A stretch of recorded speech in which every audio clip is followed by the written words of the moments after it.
Assalamualaikum warahmatullahi wabarakatuh. Perkenalkan, nama saya Muhammad Meza Prilianda dengan NIM 121140216. Pada kesempatan kali ini, saya akan mempresentasikan hasil tugas UAS metodologi penelitian saya dari kelas RC. Ini kita adalah PPT yang saya buat.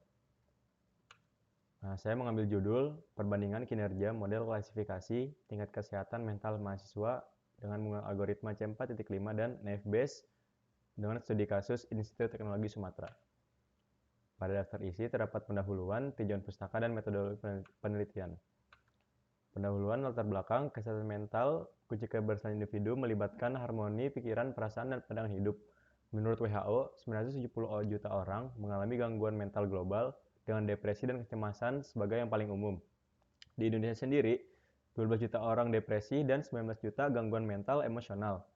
Mahasiswa rentan terhadap masalah emosional bisa diidentifikasi dengan metode machine learning seperti algoritma C4.5 dan FBASE. Penilaian ini membandingkan performa keduanya dengan menggunakan data kuesioner SVQ dari WHO. Hasil perbandingan diharapkan memberikan wawasan dalam mengklasifikasikan tingkat kesehatan mental yang dipengaruhi oleh faktor-faktor relevan. Untuk rumusan masalah, terdapat 3 rumusan masalah. Yang pertama yaitu bagaimana kinerja model klasifikasi tingkat kesehatan mental menggunakan algoritma C4.5. Yang kedua, bagaimana kinerja model klasifikasi tingkat kesehatan mental menggunakan algoritma NAIF-based. Yang ketiga, bagaimana perbandingan kinerja model klasifikasi tingkat kesehatan mental menggunakan algoritma C4.5 dan algoritma NAIF-based. Untuk tujuan, ada 3. Yang pertama itu mengetahui hasil kinerja model klasifikasi tingkat kesehatan mental menggunakan algoritma C4.5 berdasarkan akurasi, presisi, dan recall. Yang kedua, mengetahui hasil kinerja model klasifikasi tingkat kesehatan mental menggunakan algoritma NAIF-based berdasarkan akurasi, presisi, dan recall. Yang ketiga yaitu mengevaluasi hasil perbandingan kinerja model klasifikasi tingkat kesehatan mental menggunakan algoritma C4.5 dan algoritma NAIF-based berdasarkan akurasi, presisi, dan recall. Untuk yang keempat, ada batasan masalah. Yang pertama, ada data yang digunakan pada penelitian ini merupakan data primer yang didapatkan dari hasil kuesioner Self-Reporting Questionnaire atau SVQ yang memuat 20 pertanyaan untuk menilai tingkat kesehatan mental. Yang kedua, objek sampel data yang digunakan untuk penelitian ini adalah mahasiswa Institut Teknologi Sumatera. Yang ketiga, pengujian yang digunakan dalam penelitian ini menggunakan confusion matrix. Yang keempat, perhitungan parameter pada uji coba menggunakan nilai akurasi, presisi, dan recall. Untuk manfaat penelitian, terdapat 3 manfaat penelitian. Yang pertama, menghasilkan sebuah model yang mampu mengklasifikasi tingkat kesehatan mental mahasiswa sehingga dapat berdampak positif bagi kesehatan mahasiswa. Yang kedua, menghasilkan sebuah model yang dapat membantu psikolog atau konselor dalam mengklasifikasi tingkat kesehatan mental yang dialami oleh mahasiswa. Yang ketiga, mengetahui hasil perbandingan kinerja model klasifikasi tingkat kesehatan mental menggunakan algoritma C4.5 dan algoritma NAIF-based berdasarkan akurasi, presisi, dan recall untuk menampilkan hasil yang terbaik. Pada bab 2, tinjauan pustaka. Yang pada pertama yaitu tinjauan pustaka, penelitian menggunakan algoritma untuk klasifikasi dan prediksi. Algoritma C4.5 pada penyakit diabetes mencapai akurasi 74,08% dalam prediksi penyakit cerebrovaskular. C4.5 memiliki akurasi 95% dibandingkan dengan 91% NAIF-based. Perbandingan ketersediaan stok item menunjukkan C4.5 dengan akurasi 96,8% dan NAIF-based 91,2%. Penelitian prediksi harga pangan menunjukkan akurasi C4.5 sebesar 65% lebih tinggi dari NAIF-based. Pada analisis kualitas soal pilihan ganda, support vector machine atau SVM unggul dibandingkan NAIF-based dengan k-fold cross validation sebesar 10.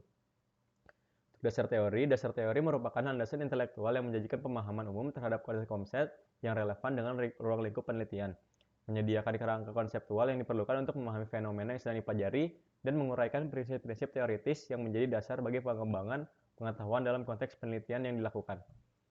Mahasiswa adalah peserta didik usia 18-25 tahun yang terdaftar di perguruan tinggi untuk menempuh pendidikan tinggi.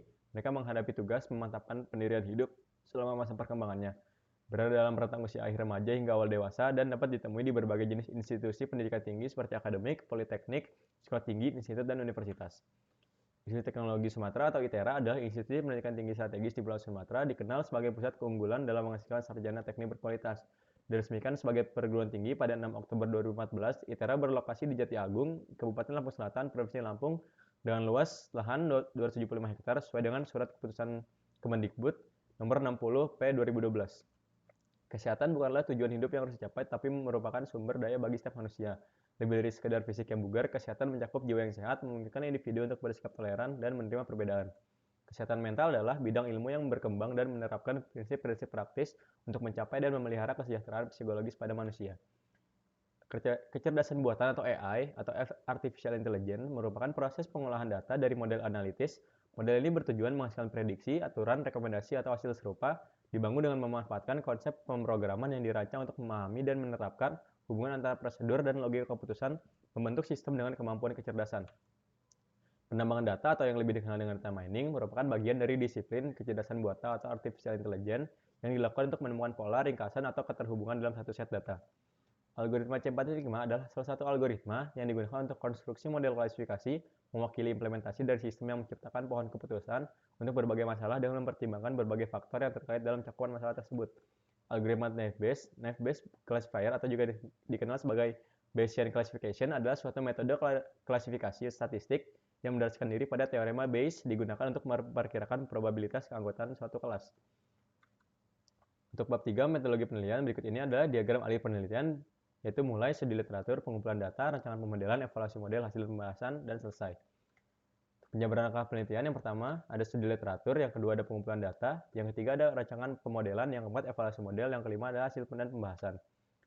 Alat dan bahan tugas, yang pertama alat yaitu menggunakan Microsoft Excel, Google Colab, dan laptop. Yang kedua bahan terdapat dataset, kuesioner, dan dokumen panduan. Untuk metode pengembangan pada penelitian ini, data yang digunakan didapatkan dari Kaggle, data-data pendukung didapatkan dari studi literatur yang ada. Untuk ilustrasi perhitungan metode akan menggunakan perhitungan algoritma C4.5 dan Naive-Bayes. Untuk rancangan pengujian terdiri dari rancangan pengujian model yang dihasilkan oleh algoritma C4.5 dan Naive-Bayes. Setelah itu akan dilakukan evaluasi model dari algoritma yang telah dibuat. Nah, sekian presentasi yang dapat saya sampaikan. Kurang lebihnya mohon maaf. Wassalamualaikum warahmatullahi wabarakatuh.